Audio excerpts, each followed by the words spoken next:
Hello everyone, welcome back to my channel. I hope आप सब बढ़िया होंगे, अपनी लाइफ में खुश होंगे। आज हम बात करेंगे ट्रेडिंग जोन्स पे और ये पार्ट टू रहेगा, जो सीरीज़ है बेसिक्स टू एडवांस। और आज हम बात करेंगे कि कौन से जोन्स है जो ट्रेडेबल होते हैं। और आज बस इसी इसी टॉपिक्स पे बात होगी। इसके अंदर ऑलमोस्ट 7 पॉइंट्स आएंगे और ये थोड़ा सा टॉपिक हैवी रहने वाला है।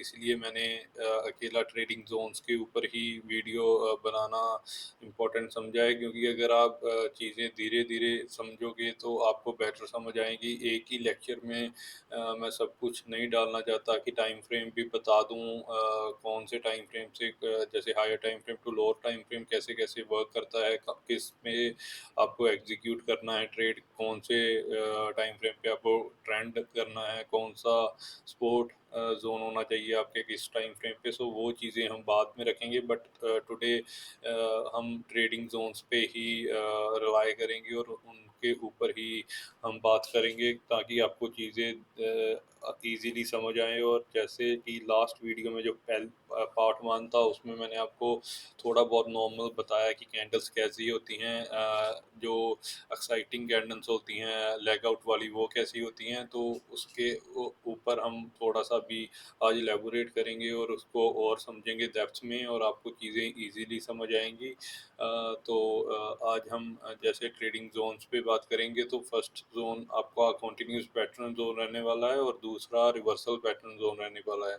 और ये थोड़ा बहुत मैंने आपको कल भी बताया था, इसका बेसिक्स मैंने कल इसके क्लियर किए थे। बट मैं आज आपको ये बोलना चाहता हूँ कि आप अभी रिवर्सल पैटर्न जोन्स पे ही प्रैक्टिस करना, क्योंकि जो कॉन्टिन्यूस जोन है वो थोड़े से ट्रिकी होते हैं। वो जैसे एग्रेसिवली प्राइस पता हो कि अप जानी है या डाउन जानी है, तभी वो ट्रेडेबल होते हैं, अदरवाइज वो इजीली ब्रेक हो जाते हैं। तो आपको अभी रिवर्सल पैटर्न पे ही ट्रेड करना है, क्योंकि इस पे ये ज़्यादा स्ट्रॉन्ग लेवल्स होते हैं रेदर देन कॉन्टिन्यूस पैटर्न। तो आप कंटिन्यू पैटर्न अभी छोड़ देना, अभी रिवर्सल पैटर्न पे ही आप ट्रेड प्लान्स करना और प्रैक्टिस करना।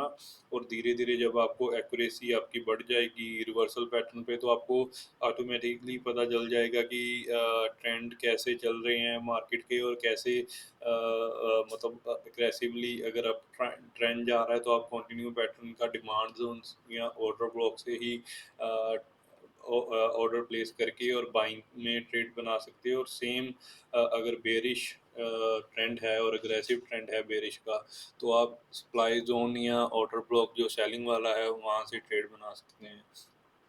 बट टुडे हम रिवर्सल पैटर्न की ही बात करेंगे। और कंटिन्यू पैटर्न और रिवर्सल में इतना फ़र्क नहीं है, बट आप जब प्रैक्टिस करते रहोगे रिवर्सल पे, तो आपको धीरे धीरे समझ लगने लग जाएगा कंटिन्यू पैटर्न का भी, क्योंकि पॉइंट सारे सेम है। बट फ़र्क इतना है कि रिवर्सल पैटर्न में प्राइस प्रॉपर जोन में आगे चलती है, और कंटिन्यूस पैटर्न में प्राइस अगर ट्रेंड स्ट्रांगली बुलिश है तो वो ऊपर से ही चले जाएगी, मेन जोन के अंदर नहीं आएगी। तो वो फर्स्ट लाइन ऑफ डिफेंस होता है जिससे प्राइस चलती है, तो वो हम लेटर ऑन डिस्कस करेंगे। तो आज हम बस बात करने वाले हैं ट्रेडिंग जोन्स पे। तो पहला ये 6 स्टेप्स होंगे, इसमें 7 ऑलमोस्ट। तो हम पहले देखेंगे कि हमें जोन मार्क करते हुए क्या देखना है। आपको नॉर्मली जोन मार्क करते हुए कोई जैसे प्राइस बिहेवियर है उसको एनालाइज करना है, मार्केट स्ट्रक्चर को एनालाइज करना है कि जहाँ पे जोन्स हैं वो थोड़ा सा स्ट्रॉन्ग मूव दें। ये नहीं कि कोई रैंडम मूव आ रहा है या कोई थोड़ा बहुत मूव आ रहा है आप उसको मार्क मत करें। जैसे मैं आपको बताऊं कि अगर कैंडल्स ऐसे गिर रही हैं नीचे को, इसको मैं रेड कलर दे देता हूँ। जैसे कैंडल्स यहाँ से गिर रही हैं, प्राइस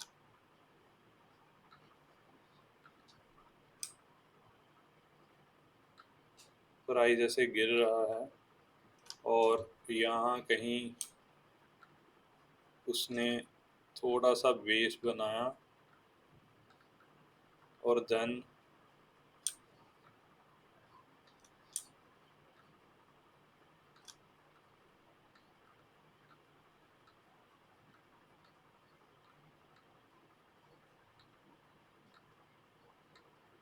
प्राइस ऐसे थोड़ा सा ऊपर को मोमेंटम देना स्टार्ट कर रही है।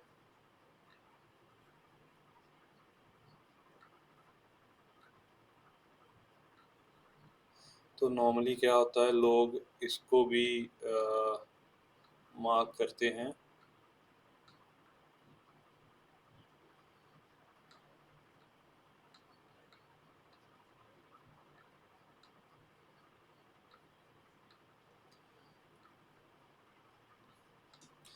लोग इसको भी मार्क करेंगे, जैसे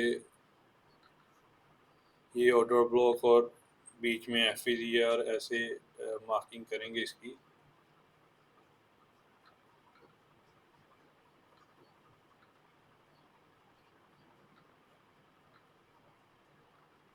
ऐसे मार्किंग करेंगे जोन की, बट ये वैलिड जोन नहीं होता जब तक ये हाई ना लिया जाए, क्योंकि ये लेगिंग स्ट्रॉन्ग है बट लेग आउट वीक है। तो आपको ये भी चीज़ें ध्यान में रखनी है कि कोई नॉर्मल जोन्स मार्क नहीं करने, आपको जोन वो मार्क करने हैं जैसे ये जोन से ऐसी एक्सपेंशन आई हो, देन जो नेक्स्ट कैंडल है वो यहाँ से फिर एक्सपेंशन दे कि ये जो एरिया है, मतलब इसको फर्स्ट कैंडल ले ले, या मतलब डिस्प्लेसमेंट में दो कैंडल्स आए तो वो ले ले।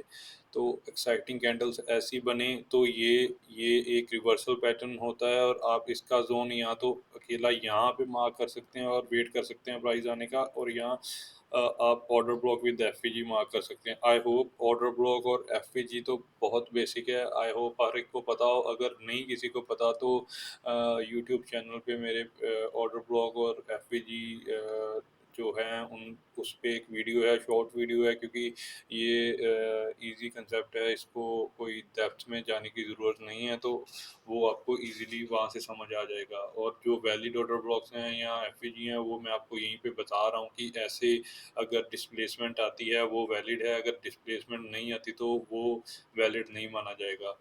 और ये डिस्प्लेसमेंट क्यों आती है, क्योंकि वो सेकंड पॉइंट आएगा, क्योंकि वहाँ पे इंस्टीट्यूट के पेंडिंग ऑर्डर्स पड़े होते हैं।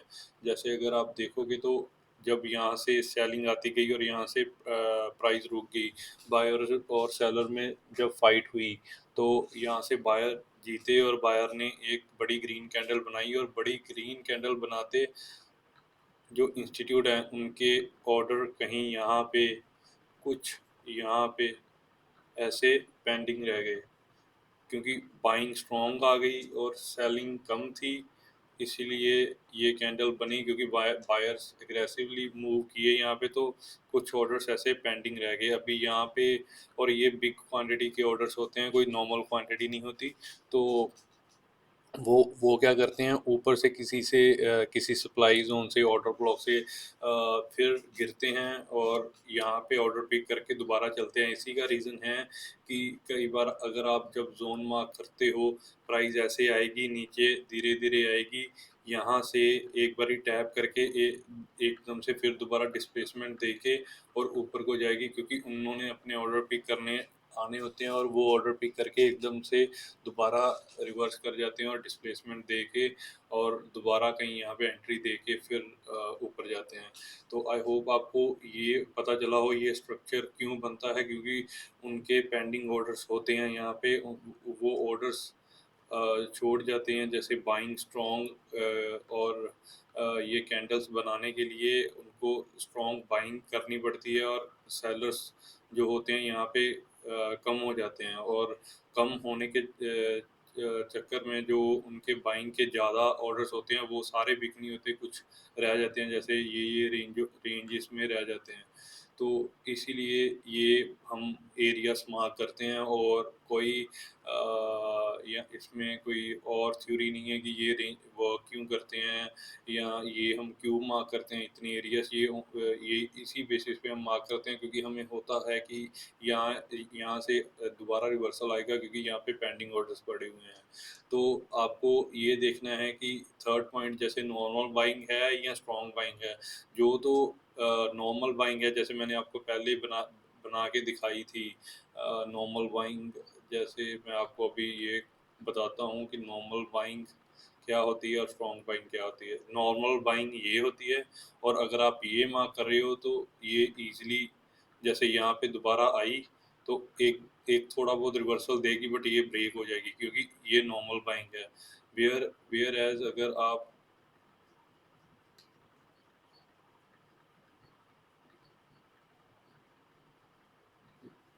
एक मिनट,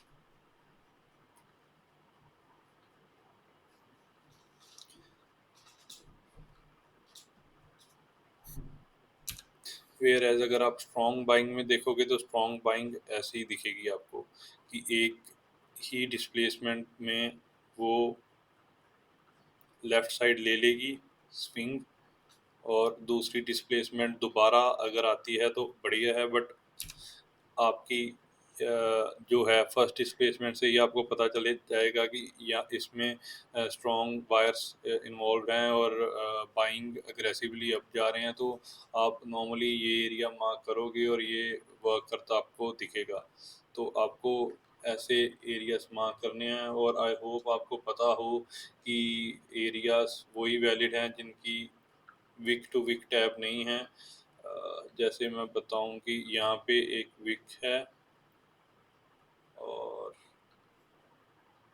ये एक विक है, जो इन दोनों, एक मैं इसकी भी बना ही देता हूँ बट इसका कोई मेन मतलब नहीं है।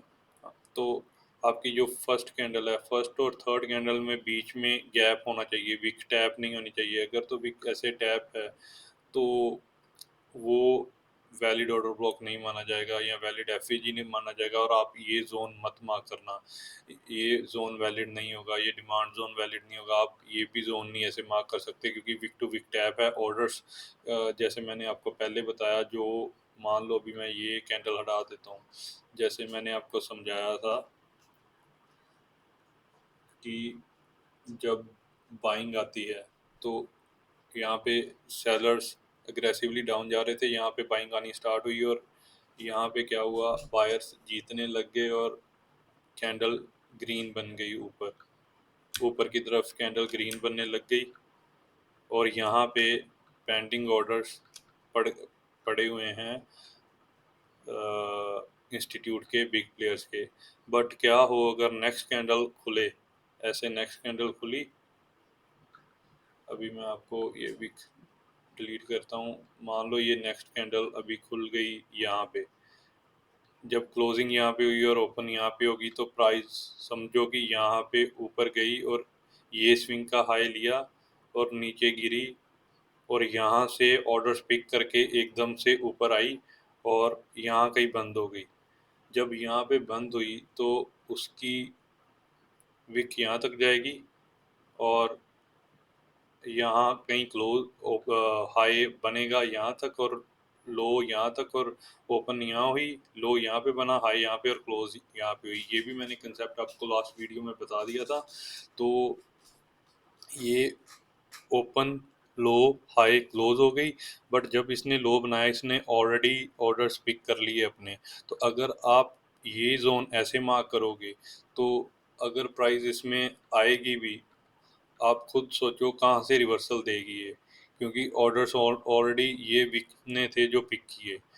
ठीक है, वो फिर ये वैलिड जोन नहीं रहेगा, तो ये इजीली इसीलिए ब्रेक करता है। और कई बार क्या होता है, अगर ये टाइम के हिसाब से भी वर्क करता है, जैसे ये कैंडल है मंथली की, बट क्या हो अगर ये मंथली की कैंडल है और मंथली के कैंडल के अंदर ये विक, ये विक में, जैसे ये विक है, जो अभी मैं इतनी विक मार्क करता हूँ, अभी जोन छोड़ दो, ये विक है। क्या हो अगर ये मंथली की कैंडल है और ये विक है, और मंथली की विक के अंदर डेली का कुछ ऐसी चीज़ बनी हो।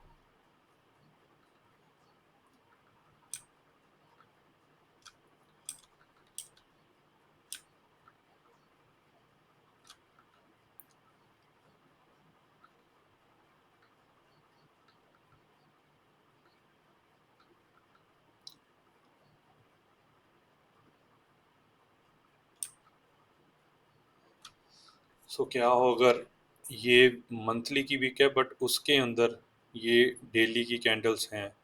इसका मतलब अगर प्राइस ऊपर से नीचे आ रही है बट मंथली के हिसाब से वो रिएक्शन नहीं देगी, क्योंकि मंथली का रिएक्शन मंथली के हिसाब से होता है। बट अगर मंथली के हिसाब से नीचे आ रही है और मंथ आपको यहाँ पे दिखने वाला है, जैसे ऊपर से यहाँ पे आई और मंथ आपको दिखेगा ऐसे, मंथ में चीज़ें ऐसे ऐसे घूमेंगी।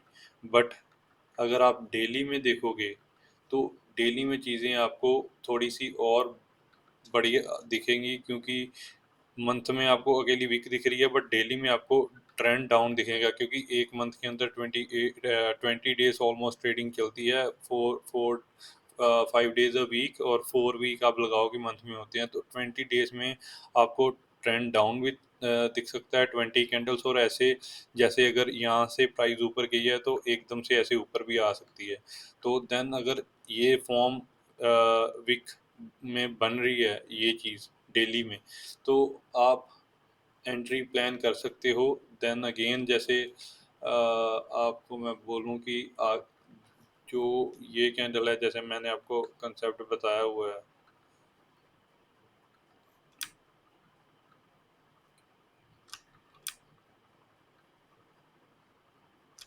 कि इसकी विक इसके साथ टैप नहीं होनी चाहिए। सो ये डेली में वैलिड ऑर्डर ब्लॉक या जोन, डिमांड जोन माना जाएगा, और आप इसको दोबारा ऐसे मार्क कर सकते हो।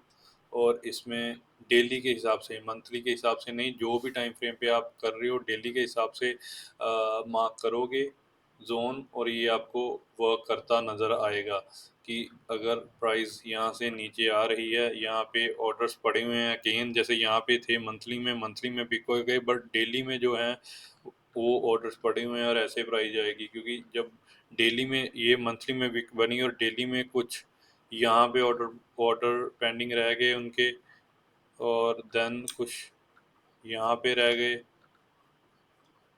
कुछ यहाँ पे रह गए, तो वो अपना काम डेली के हिसाब से भी डन करेंगे करेंगे। तो जैसे मैंने आपको पहले भी बोला है कि टाइम फ्रैक्टल है और टाइम अपने हिसाब से चीज़ें डन करता है, जैसे उसको करनी है हायर टाइम फ्रेम से लोअर टाइम फ्रेम तक उसकी चीज़ें डन होती है और वैसे ही करेगा और हमेशा वही चीज़ चलेगी। बट आपको टाइम के अंदर फंसना नहीं है। नॉर्मली टाइम के अंदर फंसते हैं लोग और उसी के कारण है जो ऐसा हिट होते हैं।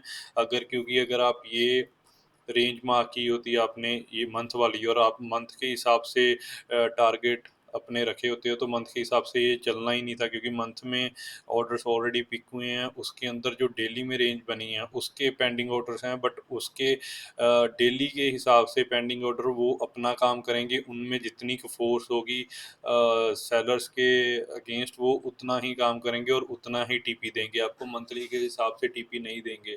तो ये जो टाइम की नेचर है ये हम नेक्स्ट लेक्चर में करेंगे, क्योंकि जो टाइम है उसके ऊपर बात करना तो वो हमें प्रॉपर एक अलग लेक्चर बनाना पड़ेगा, क्योंकि मेन सारा टाइम का ही इशू है। उसी का कारण है जो एसएल हंट होते हैं लोगों के, क्योंकि मेन टाइम टाइम ही है आपका, क्योंकि नॉर्मल तो कैंडल्स तो यही बनेगी, रिवर्सल पैटर्न बनेंगे या कंटिन्यूस पैटर्न बनेंगे, बट जो सबसे डिफ़िकल्ट चीज़ है वो टाइम है।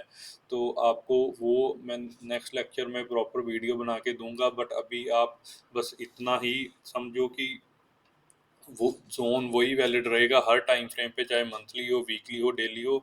जिसकी वीक टू वीक टैब नहीं है देन ही हम सोच सकते हैं कि हाँ उसके ऑर्डर्स पेंडिंग पड़े हुए हैं। अगर डेली की ये जैसे मान लो ये डेली डेली का था चार्ट, बट उसके अंदर ये डेली की वीक के अंदर ये 1 आवर का या 15 मिनट का टाइम फ्रेम के हिसाब से ये डिस्प्लेसमेंट आई है, तो देन 15 मिनट के हिसाब से ये ऑर्डर पिक हो गए, उनका टारगेट डन होगा। ये डेली के हिसाब से टारगेट डन नहीं कर सकते।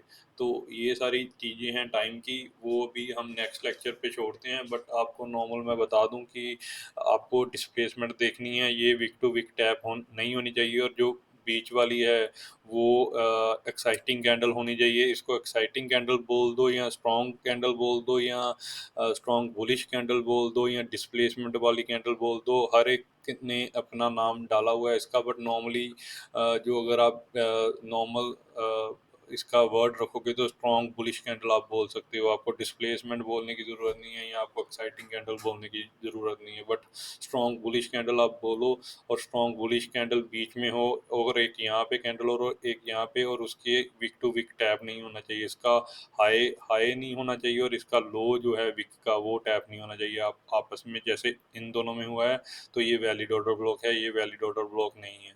तो इतना का फ़र्क है वैलिड ऑर्डर ब्लॉक में और जो नॉन वैलिड ऑर्डर ब्लॉक है उसमें।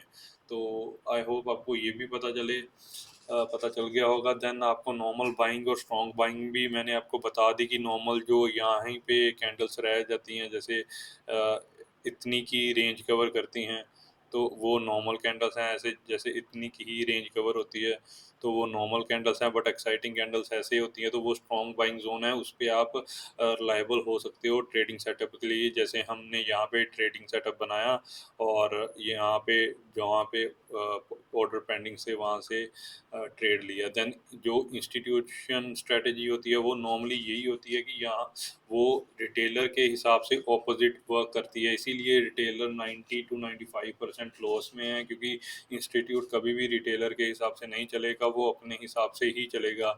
वो चलेगा कि जहाँ पे रिटेलर्स के बाइंग के ऑर्डर्स है उधर की तरफ प्राइस को लेके जाएगा, बाइंग के ऑर्डर पिक करेगा और देन वहीं और वही एरिया से सेलिंग डालेगा वही बाइंग प्रेशर में। और हमेशा इंस्टीट्यूट ही जीतेगा। ये नहीं है कि अगर बाइंग प्रेशर में वो है ऑलरेडी और सेल डाल रहा है तो प्राइस ऊपर ही जाती रहेगी, क्योंकि इंस्टीट्यूट के पास ज़्यादा मनी है, बिग मनी है, और वो एक एक ही साइड पे लगाते हैं। जो रिटेलर हैं, रिटेलर आधे बाय कर रहे होंगे, 50% सेल कर रहे होंगे, तो रिटेलर उनसे कभी भी जीत नहीं सकते।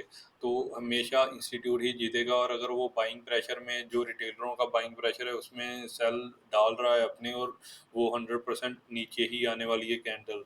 तो यही रीज़न है कि कई बार लोगों के एसएल हंट होते हैं, बस एसएल हंट होते हैं, बिक जाती है वहाँ पे एसएल हंट करके और तभी नीचे गिर जाती है, क्योंकि उनको बाइंग सेलिंग के लिए बाइंग बाइंग ऑर्डर चाहिए और बाइंग के लिए सेलिंग ऑर्डर चाहिए। तो इसीलिए प्राइस वो बस ट्रिगर ही करते हैं उनके एसएल और दोबारा फिर नीचे गिर जाते हैं। तो उसके लिए वो स्ट्रेटजी, जो इंस्टीट्यूशनल स्ट्रेटजी है ये वाली, उसके लिए आपको उस स्ट्रेटजी के लिए बचने के लिए आपको उनके फुटप्रिंट्स हैं जो, जैसे ये फुटप्रिंट्स हैं हमेशा जो इंस्टीट्यूशन है या बिग प्लेयर्स हैं वो अपने फुटप्रिंट छोड़ के जाते हैं, बस आपको उसको फॉलो करना है। अगर आप इजीली उस पाथ को ढूंढ लेते हो और फॉलो कर लेते हो तो 100% आपका ट्रेड सक्सेसफुल ही जाएगा, क्योंकि जहाँ पे इंस्टीट्यूशन जाना चाहते हो अगर आप उधर ही जाओगे तो आपका विन रेट काफ़ी अच्छा रहेगा और आपको कभी भी प्रॉब्लम नहीं आएगी कि आपके एसएल्स क्यों हंट हो रहे हैं बार बार, क्योंकि आपको पता होगा कि आप उनके अगेंस्ट ट्रेड नहीं ले रहे हो, उनके साथ ट्रेड ले रहे हो। तो उसमें आपको बस फुटप्रिंट के हिसाब से आपको इम्पल्सिव मूव्स देखने हैं स्ट्रॉन्ग, जैसे ये स्ट्रॉन्ग मूव है ये देखना है, ये नहीं देखना। अगर विक टू विक टैप है और गार्बेज बन रहा है ये नहीं देखना, ये इम्पल्सिव मूव देखने हैं और वो मार्क करके रखने हैं। देन आपको लिक्विडिटी स्वीप्स देखनी है। जैसे मैंने आपको पहले बोला कि अगर यहाँ से कैंडल ओपन हुई है ऐसे, और जैसे लास्ट कैंडल ने डिस्प्लेसमेंट दी, स्ट्रॉन्ग बुलिश कैंडल बनी, बट नेक्स्ट कैंडल ने ओपन हुई, ऊपर से लिक्विडिटी स्वीप हुई, देन नीचे गिर गई, मतलब सेलिंग के ऑर्डर पिक हुए। लिक्विडिटी हर एक जगह पे है मार्केट में, वो लिक्विडिटी पे भी हम एक लेक्चर लेके आएंगे, बट अभी हम सिंपल रखते हैं कि एसएल हंट हुए और प्राइस नीचे गिरी और यहाँ से जो लेफ्ट साइड के ऑर्डर थे वो पिक हुए और प्राइस ऊपर गई और यहीं कहीं बंद हो गई, इसीलिए ये विक बनी।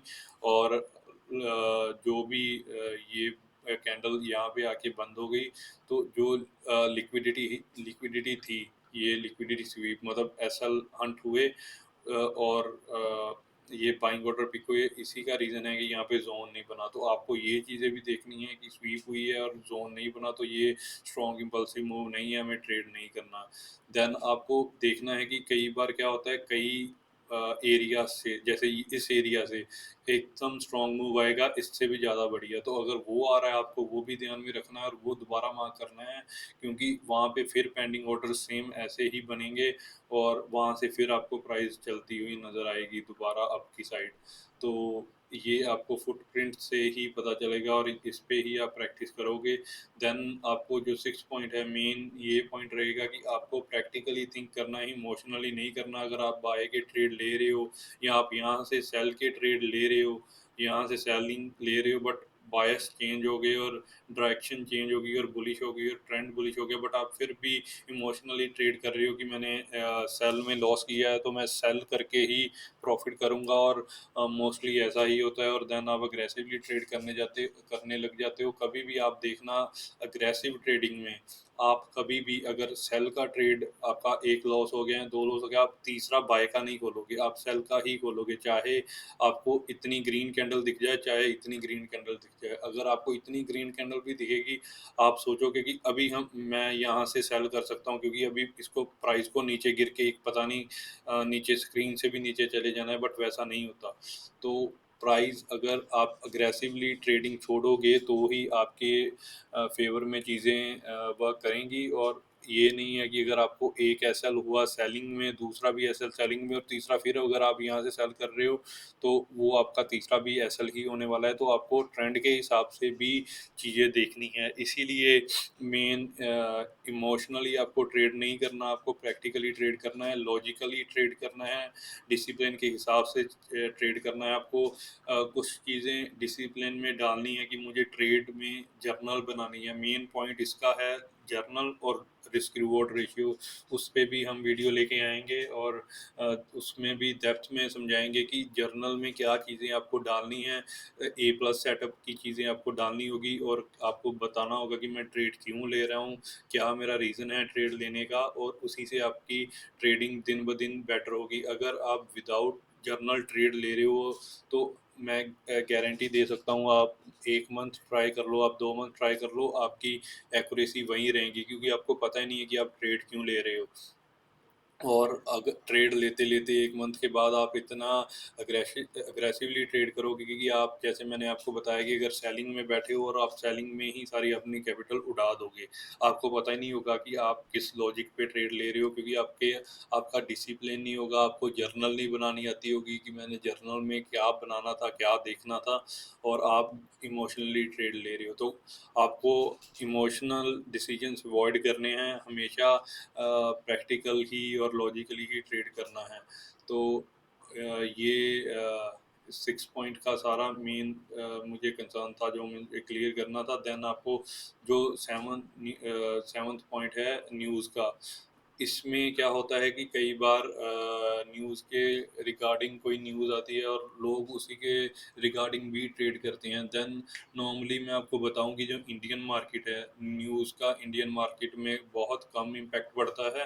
न्यूज़ आएगी ही तब जब उनको, जैसे सेलिंग के ऑर्डर चाहिए, तब न्यूज़ नेगेटिव आ जाएगी।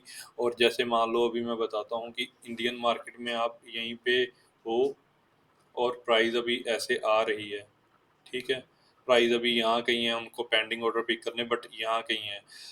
मान लो रिलायंस के शेयर्स हैं या कोई भी मान लो आप स्टॉक है, तो उसमें क्या होगा, लोगों को पैनिक करने के लिए कोई नेगेटिव न्यूज़ आ जाएगी कि उनको रिलायंस में ऐसा कोई लॉस हुआ, या रिलायंस के शेयर्स में अभी लोग पैसा निकाल रहे हैं, या कोई भी ऐसी न्यूज़ वो डालेंगे, क्योंकि वो न्यूज़ में क्या होगा, रिटेलर देख के पैनिक होके यहाँ से सेल करेंगे, बट जो बाइंग ऑर्डर पेंडिंग होंगे, जो बिग प्लेयर के ऑर्डर बाइंग के पेंडिंग है, उनको सेलिंग ऑर्डर्स मिलेंगे। तो अगर सेलिंग मिल रही है और बाइंग के ऑर्डर पिक हो रहे हैं, तो वो अग्रेसिवली फिर दोबारा ऊपर ही जाएंगे। तो आपको हमेशा न्यूज़ की जो है चीज़ें वो अवॉइड करनी है। न्यूज़ जस्ट फेक आती हैं मेनली इंडियन मार्केट में, कि आपको मैनिपुलेट किया जा सके और आप सेल में फंसो और उनके ऑर्डर्स पिक हो बाइंग के और वो ऊपर जाएं।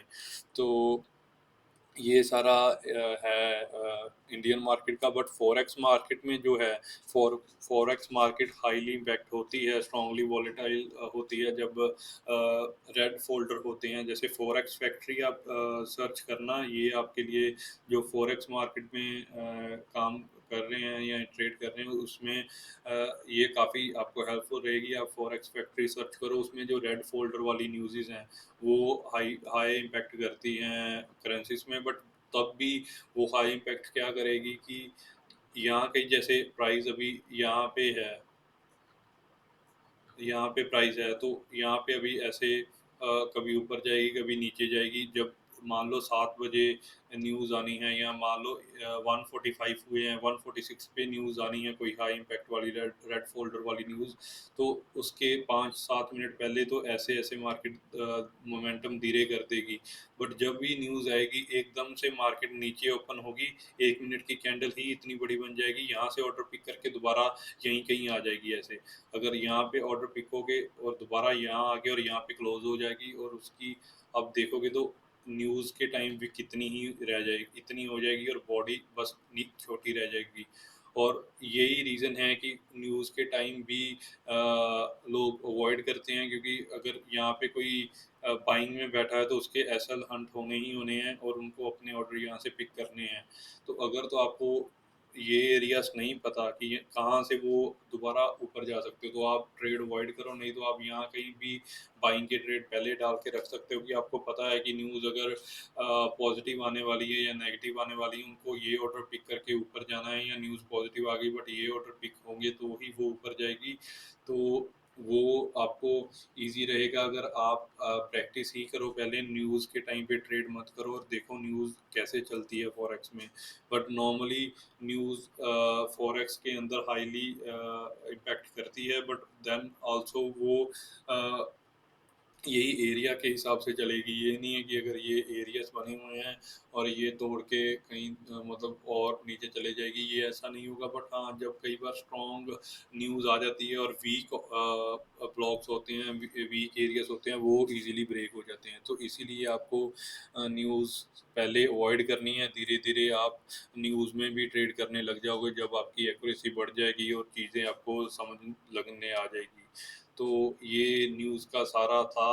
और ये जो लास्ट लाइन है कि आपको मेजर इवेंट्स का पता होना चाहिए, और मेजर इवेंट्स आपको फॉरेक्स फैक्ट्री में ही रेड फोल्डर बने होंगे उसमें दिखेंगे, तो वो आप इजीली देख सकते हो उसमें।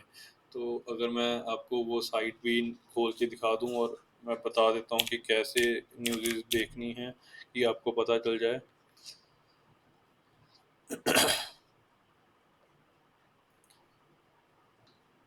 तो अगर आपको मुझे अभी पता नहीं है कि ये आपको शो हो रहा होगा कि नहीं, क्योंकि मैंने दूसरी स्क्रीन से स्क्रीन स्लाइड की है और इसमें किया है। बट अगर आपको दिखेगा तो अगर मैं फॉरवर्ड करूंगा और आपको मार्च 11 को 6 बजे यूएसटी की 3 न्यूज़ हैं और रेड फोल्डर में है। सीपीआई डाटा होते हैं, ये कोर सीपीआई डाटा होते हैं, ईयरली और मंथली सारे उसी दिन हैं। तो ये हाई इम्पैक्टेबल न्यूज़ है रेड फोल्डर्स वाली। तो ये आपको फॉरेक्स फैक्ट्री खोल के आपको पता चल जाएगा, और तब आप देखना 6 बजे क्या होता है। तो ऐसी सारी चीज़ें हैं, और आई होप ये आपको समझ लगा। और देन हम कल नेक्स्ट लेक्चर में हम टाइम फ्रेम्स पे ही बात करने वाले हैं। टाइम फ्रैक्टल क्यों है इस पे बात करेंगे, तो ताकि आपको पता चले कि मंथली में तो ये हुआ बट डेली में ये चीज़ें हुई और डेली में ये चीज़ें वर्क कर रही हैं। तो हर एक टाइम फ्रेम का अपना एक सिनेरियो है, अपना एक चीज़ है जिसकी वजह से वो चलती है। अगर मैं आपको छोटा सा एग्जांपल दूं गोल्ड में, तो अगर आप गोल्ड में अगर वीकली का चार्ट देखते हो, वीकली का यहाँ से यहाँ तक गया हुआ है। अगर आपने वीकली का ये ब्लॉक मार्क किया, मान लो अगर आप वीकली का ये ब्लॉक मार्क नहीं करते और डेली के ही चार्ट पे रहते और डेली का ये कॉन्टिन्यूस पैटर्न वाला डिमांड जोन या ऑर्डर ब्लॉक विद एफईजी लगा सकते हो। देन ये ऑर्डर ब्लॉक विद एफईजी लगा सकते हो, या ये ऑर्डर ब्लॉक मेन जो है ये लगा सकते हो, देन ये लगा सकते हो। तो ये सारे ऑर्डर ब्लॉक हैं जो टेस्टेड नहीं है 1 2 3 डेली में। और अगर आप ये मार्क करोगे ऑर्डर ब्लॉक, ये ऑलमोस्ट टेस्टेड है, क्योंकि इसके ऑलमोस्ट जैसे मैंने आपको बोला कि अगर वीक टू वीक टैप है तो ऑर्डर पिक हुए पड़े हैं, और इसकी वीक टू वीक नॉर्मल थोड़ा बहुत ही रहता है टैप होने का। और इसी का रीज़न है, अगर आप देखोगे तो ये जो विक है इसकी, और इसकी ऊपर वाली जो विक है ये वाली, अगर आप जोन प्रॉपरली मार्क करोगे तो इसके बीच में जो गैप है उसी पे प्राइस इसकी विक को टैप करके कितनी अच्छी खासी उसने रिवर्सल दी है। यही रीज़न है, क्योंकि इसमें थोड़े बहुत ऑर्डर्स जो थे पेंडिंग वो रहते थे, वो पेंडिंग ऑर्डर्स पिक हुए और इतना मोमेंटम आ गया। अगर ये आप मोमेंटम देखोगे तो ये कम मोमेंटम नहीं है, ये काफ़ी बड़ा मोमेंटम माना जाता है गोल्ड में। क्योंकि अगर आप यहाँ से देखोगे बाइंग 4400 से सीधी बाइंग गई है 4600 पे, और ये कुछ ही आई थिंक मिनट्स में गई होगी बाइंग। अगर आप क्योंकि 15 मिनट का भी चार्ट देखोगे,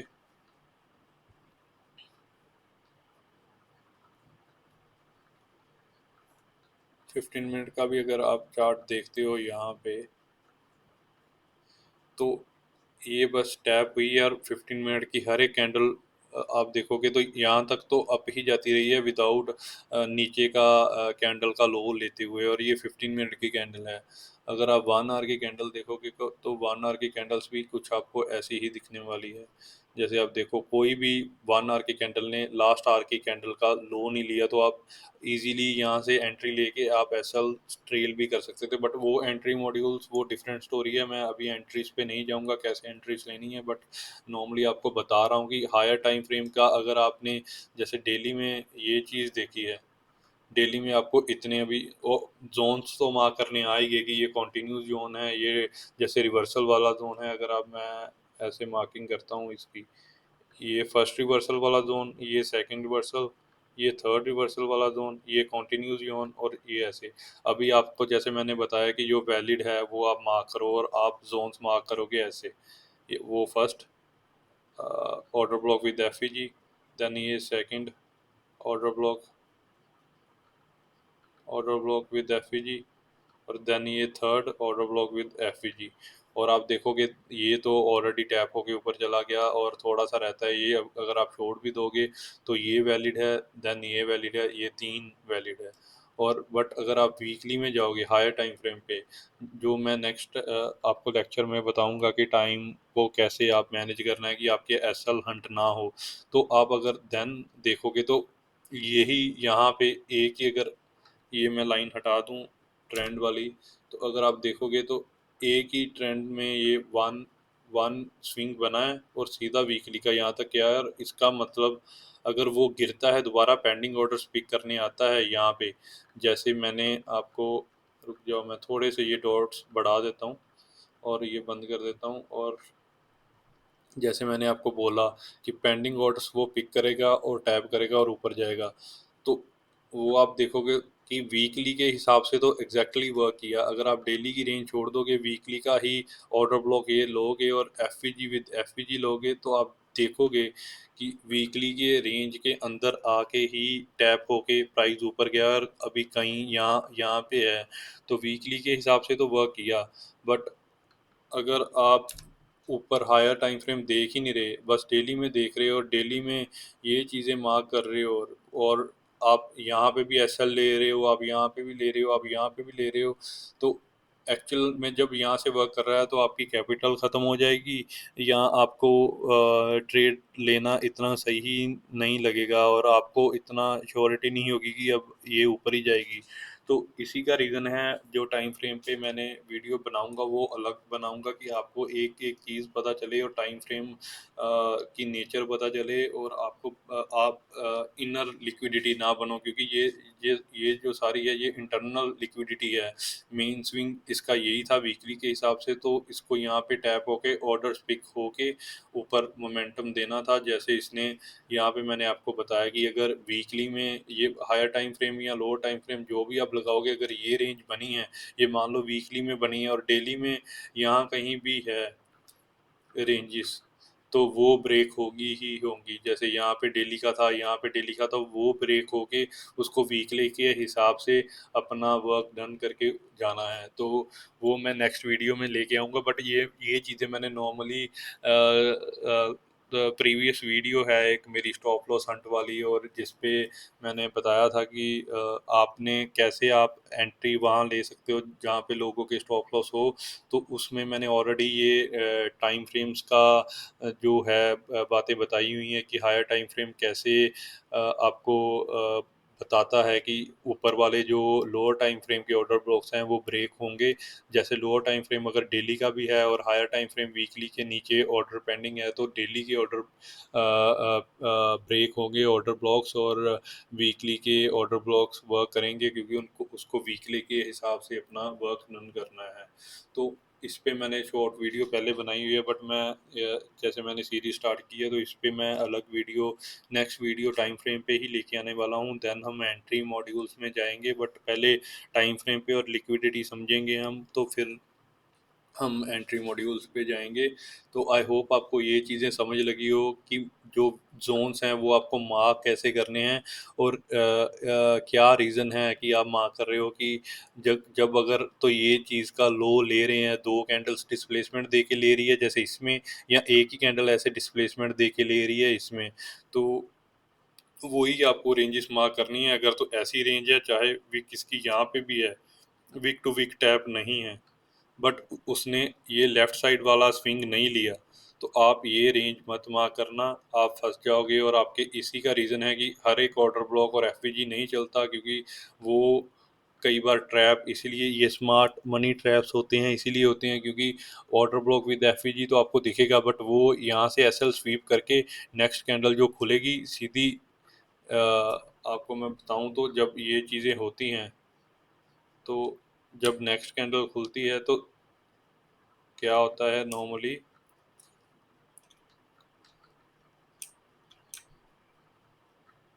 जब नेक्स्ट कैंडल यहाँ पे खुलेगी तो सीधी ये सब कुछ ले जाएगी, क्योंकि वो जो यहाँ पे बाइंग कर रहे होंगे रिटेलर्स, उनका एसएल इजीली हंट करने यहाँ तक जाएगी, क्योंकि बाइंग यहाँ पे लेके एसएल यहाँ पे रखेंगे तो वो इजीली एक बिग कैंडल बनेगी और सब कुछ वो ले जाएगी। वही रीज़न है क्योंकि उसने ऑलरेडी एसएल लिया होगा, ऊपर से लिक्विडिटी स्वीप हुई गिरी होगी और उसके पास इनफ फ्यूल होगा एकदम से नीचे जाने का।